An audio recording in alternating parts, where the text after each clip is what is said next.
Автор Михайло Якутия. Чтец Афонин Кирилл, Афонина Ирина Анатольевна. Якутия, ты прекрасна, край загадок и чудес. Здесь алмазы золотые и густой зеленый лес.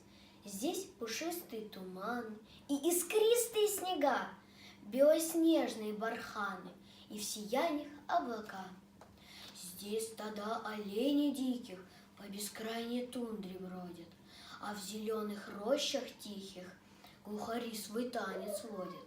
Здесь бескрайние просторы голубых и чистых вод.